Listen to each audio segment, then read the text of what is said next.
जैसा कि दोस्तों आप यहां देख पा रहे हैं आरपीएससी न्यू ओएमआर सीट, यानी आपको भी पता होगा कि आरपीएससी में एक बहुत बड़ा बदलाव होने जा रहा है।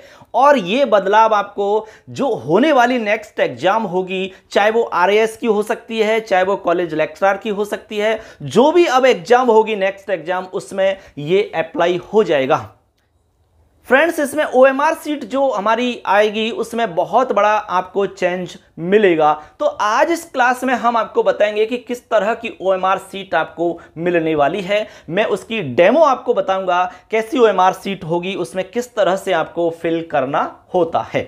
आपको मोटी मोटी जानकारी यह समझनी है कि अब जो ओएमआर सीट आएगी उस ओएमआर सीट में आपको 4 नहीं 5 ऑप्शन मिलेंगे।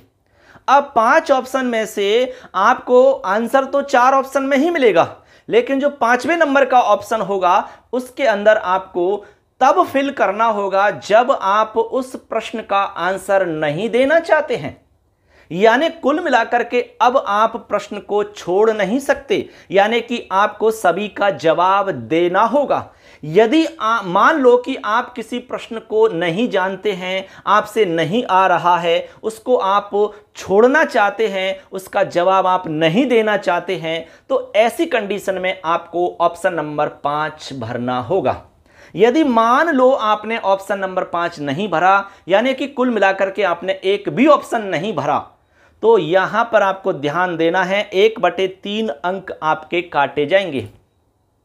यदि आपने इस तरह की मिस्टेक 10 से ज्यादा कर दी, मतलब 10% से ज्यादा यदि आपने कोई भी विकल्प नहीं चयन किया, तो आपको अयोग्य घोषित कर दिया जाएगा। ये बहुत बड़ा परिवर्तन आरपीएससी। इसमें हम जानेंगे कि जो हमें नई ओएमआर सीट मिलेगी जिसमें 5 ऑप्शन होंगे वो कैसी होगी। जरा एक बार हम उसका डेमो देख लेते हैं। तो ये रही हमारी नई ओएमआर। देखिए फ्रेंड्स, यहां पर स्क्रीन पर देख पा रहे होंगे, ये हमारी होने वाली ओएमआर सीट होगी। यानी आरपीएससी में जो बदलाव हुआ है उस बदलाव के बाद में जो ओएमआर सीट हमें मिलने वाली है वो इस तरह की मिलेगी। यहां पर आप स्टार्टिंग में देख पा रहे हैं ओएमआर आंसर सीट। तो यहां पर जो सामान्य जानकारी है, जैसे कि आप देख पा रहे हैं name of the candidate, block letters, ये सारी चीज सेम है, ये पहले भी होती थी और अब भी है। इसके बाद में सेकंड नंबर पे आप देख पा रहे हैं नेम ऑफ द सेंटर, यानी अपने केंद्र का नाम यहां लिखना होता है। इसमें भी कोई बदलाव नहीं है, सेम टू सेम है। इसके बाद में आप आगे यहां देख पा रहे हैं थर्ड नंबर पे रोल नंबर, यानी कि अनुक्रमांक। यहां पर आप अपना रोल नंबर आपको लिखना होता है। जी, आपके पास जो ब्लॉक बने हुए हैं या जो खाने बने हुए हैं, इनके अंदर आपको रोल नंबर लिखना है। उसके बाद में यहाँ नीचे उस रोल नंबर की संख्या देख करके आपको यहाँ पर गोले काले करने होते हैं। अब देखिए दोस्तों, यहाँ पर 3 नंबर पे आप देख पा रहे हैं अनुक्रमांक है। अनुक्रमांक यानी कि रोल नंबर आपको लिखना होगा। यहाँ पर जो आपके सामने बॉक्स खाली दिख रहे हैं, इन बॉक्स के अंदर अपना रोल नंबर लिखना होता है। इसमें कोई ऐसा मतलब परिवर्तन नहीं है, सेम टू सेम है, पहले भी ऐसा होता था। उसके बाद में ये जो आपकी नीचे गोले बने हुए हैं, उन गोलों को आपको फिल करना होता है अपने रोल नंबर के अंकों के आधार पर। 4 नंबर पे आप देख रहे हैं तो बुकलेट सीरियल, यानी कि पुस्तिका का श्रेणी, यानी जो आपके पास बुकलेट मिलेगी, जो आपके पास प्रश्न बुकलेट मिलती है, उसमें क्या श्रेणी है वो श्रेणी आपको यहाँ लिखनी होती है। सबसे पहले तो आप इस बॉक्स के अंदर लिखते हैं, ठीक है ना। ये जो बॉक्स दिख पा रहा है आपको, यहाँ पर हम इसको एरो के माध्यम से दिखा रहे हैं आपको हर चीज़ को। तो यहाँ लिखने के बाद में आप यहाँ पर नीचे ABCD में से आप इसमें गोला करेंगे जो भी आपकी सीरीज है। मान लो A सीरीज है तो A पे करेंगे, B है तो B पे करेंगे, C है तो C पे करेंगे।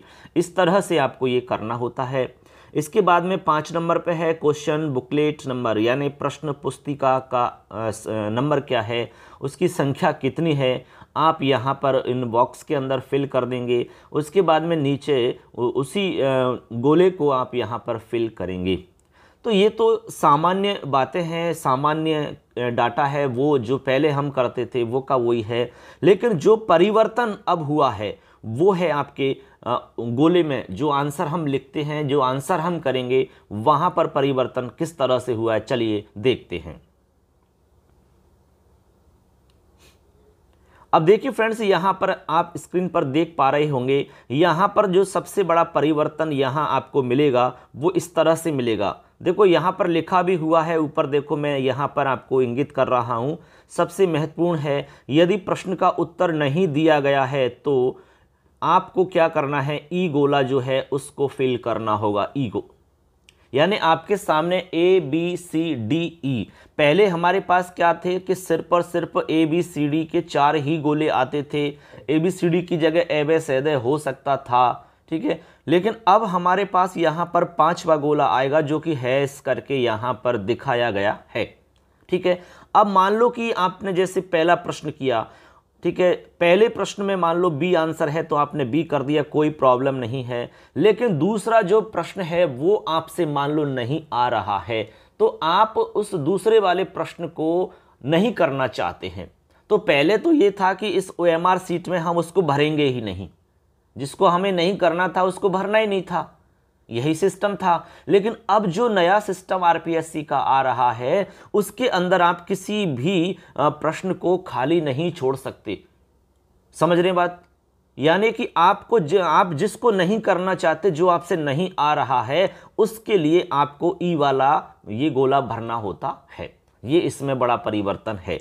तो यहां पर आप देख पा रहे हैं जो हैज करके यहां पर बनाया हुआ है ई गोला, इस गोले को आप तभी भरेंगे जब आपसे प्रश्न नहीं आ रहा हो और आप इसमें से मान लो इस प्रश्न को करना ही नहीं चाह रहे हैं, उस कंडीशन में आपको ई वाला गोला भरना होगा।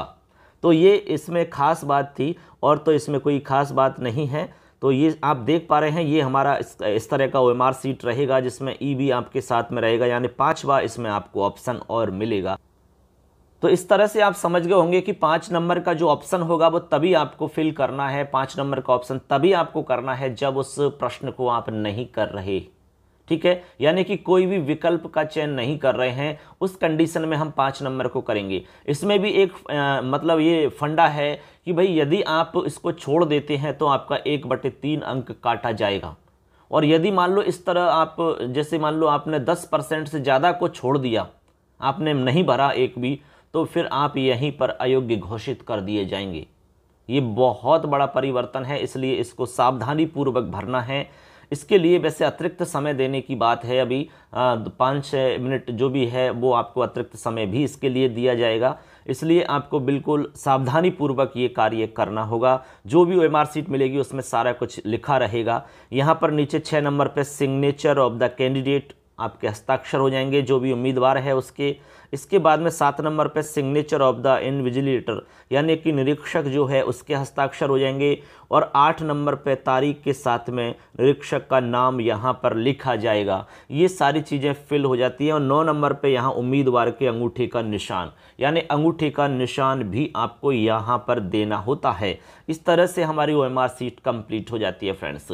तो ये थी RPSC में जो बदलाव के बाद में आपकी OMR सीट थी। आने वाली जो एग्ज़ाम्स होंगी उसमें इस तरह की OMR सीट आपको मिलने वाली है। तो ये एक खास जानकारी आप सभी के लिए दोस्तों। इसी तरह की जानकारी यदि आप चाहते हैं तो चैनल को ज़रूर सब्सक्राइब करके जाना, क्योंकि सभी प्रकार की जानकारी हम इस चैनल पर लेके आते हैं। और विशेष बात यह है कि यहाँ पर यदि आप संस्कृत की क्लास लेना चाहते हैं तो हमारे इस चैनल पर आपको क्लासेज मिलती हैं। हमारा मोबाइल एप्लीकेशन है मिशन संस्कृत ज्ञान। यदि एप्लीकेशन के माध्यम से क्लास ज्वाइन करना चाहते हो तो सबसे कम कीमत पर आपको हम क्लास उपलब्ध करवाएंगे, और वो भी बहुत ही शानदार, जानदार और मज़ेदार क्लास आपको मिलेंगी, जिसमें हम खुद के द्वारा बनाए हुए नोट्स भी आपको प्रोवाइड करेंगे। टेस्ट सीरीज भी उसमें हम रखेंगे। इसके अलावा उसमें आपको वीडियो क्लास भी मिलेंगी। तो आप यदि इच्छुक हैं, संस्कृत विषय से कोई भी तैयारी कर रहे हैं, तो आप ज़रूर हमारे इस मोबाइल एप्लीकेशन को आप प्ले स्टोर से जाकर के डाउनलोड कर लेंगे, जिसका लिंक मैं इस वीडियो के डिस्क्रिप्शन में भी दे रहा हूं। यहाँ से भी आप कर सकेंगे। सबके लिए धन्यवाद।